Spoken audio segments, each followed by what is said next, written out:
The Kid Who Ruined Our Plan, a true crime-style documentary script. My name is Sarah, and I lived in a quiet little town with my best friend Marcus. We'd known each other since we were kids, and over the years, we'd been through everything together. The good times and the really, really bad ones. Life hadn't been kind to us.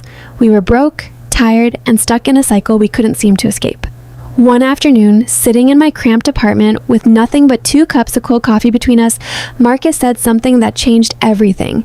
"I've got it," he said, his eyes suddenly wide. "What if we kidnap some rich guy's kid? We hold them for a bit, ask for a ransom, and boom, problem solved." I laughed at first. I thought he was joking, but then I saw his face. He wasn't joking at all. Something inside me screamed that this was wrong, dangerous, stupid even. But Marcus had a way of making bad ideas sound like the only way out. Think about it, Sarah. We'd finally be free. No one would ever know it was us. I didn't answer right away. Part of me hated the idea, but another part of me, the desperate, exhausted part, was listening. After a long, heavy silence, I gave in. We agreed to do it.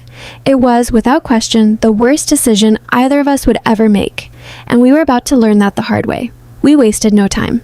The very next morning, we drove out to a nearby town called Cedar Hollow, a place known for its wealthy families. We figured it wouldn't be hard to find someone willing to pay big money to get their child back. My stomach was in knots the whole drive, but I kept it to myself. Marcus was buzzing with excitement, and I didn't want to be the one to kill the mood. We walked around town for a while, scoping things out, until we spotted her. A little girl walking her dog like she didn't have a care in the world.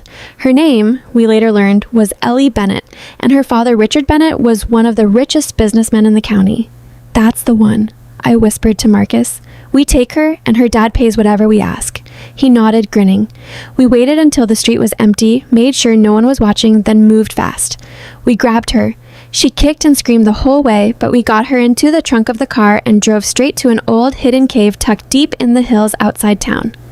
Once we got there, we locked her inside and made sure there was no way out. It was quiet, isolated, the perfect hiding spot, or so we thought. But Ellie wasn't scared, not even a little. In fact, she barely seemed to understand what was happening. Within minutes, she was laughing, running around, and calling herself Wildfire Joe, pretending to be some kind of outlaw cowgirl. She climbed on top of Marcus like he was a jungle gym and shouted, "You'll never catch me, old man." Marcus just stared at me, stunned. We'd expected tears, crying, begging to go home. Instead, we got chaos. "Sarah," he whispered that night, "this is not what I signed up for. What do we do now?" Ellie didn't stop. She screamed, jumped, and play fought with invisible enemies for hours. Neither of us slept a wink. It was worse than anything we could have imagined. By morning, Marcus had reached his limit. "I can't take this anymore," he muttered. "Let's just send the ransom note and get this over with." I agreed. We wrote a letter to Mr. Bennett demanding $5,000. Then we hesitated. Maybe that was too much. "Let's ask for $3,000 instead," Marcus said. "That should be enough." So we rewrote it, sent it off, and waited. Meanwhile, Ellie kept tearing through the cave like a tiny hurricane, and Marcus was unraveling fast. "We should have never done this, Sarah. This is way more than we can handle." A day later, a reply arrived. It wasn't what we expected. Not even close. "I won't pay $3,000, the letter read, but I'll give you $400 to take her off my hands. Deal?" Marcus and I just stared at each other. $400, he said. "Is he serious? That's barely anything." Then he sighed, "Honestly, I just want this to be over." I felt the same. We couldn't keep this up. Ellie had worn us down completely. So we took the deal, grabbed the $400, and prepared to return her. When we brought Ellie back to her father's house, something none of us expected happened. She didn't want to leave. She wrapped herself around Marcus's leg and screamed, "I want to stay with Wildfire Hank. I want to stay here." I couldn't believe it. Her own father stood in front of us, completely stunned, trying to pry her off. "Come on, come here. You have to go home," he said. But Ellie kept fighting, kicking, refusing. Marcus and I exchanged a look. "This is insane," I whispered. "We need to go." We grabbed the money and left as fast as we could, Ellie still crying behind us. There was nothing more we could do. The next day we heard the news. Ellie had run away from home. She was out looking for us. A cold chill ran down my spine.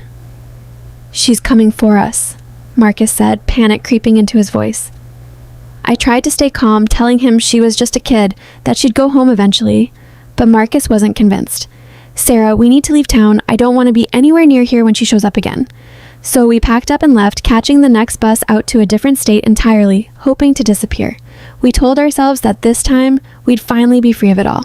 We picked up simple jobs to get by. Marcus worked as a line cook, and I sold shoes at a small shop downtown. But no matter how busy we stayed, Ellie never left our minds. Every time we saw a little girl on the street, our hearts would race. "What if she's out there looking for us right now?" Marcus would ask. A few months later, a letter arrived. It was from Mr. Bennett. Marcus opened it, and I watched the color drain from his face as he read it aloud. "Ellie still talks about you two every single day. She says she wants to come visit you." I froze. Marcus didn't say a word. He just stared at the page. "Sarah, we have to go. We can't stay here. She's coming." We left again, quietly, without telling a soul where we were headed. Marcus was terrified, and I didn't have the energy to argue. Years passed. We kept moving, town after town, always looking over our shoulders, always bracing for the moment Ellie might find us. Every time we heard a child laugh, every time we spotted a little girl in a crowd, our hearts stopped for a second, wondering if it was her. It was a life built entirely on fear. We never once felt safe. Then, one day, another letter found us. "Ellie still talks about you," it read. "She wants to visit wherever you are." Marcus looked at me, his eyes hollow with exhaustion. "Sarah, we can't keep doing this. We've been running for years. It has to stop." I didn't know what to say. All I wanted was to be free of the fear that had followed us for so long.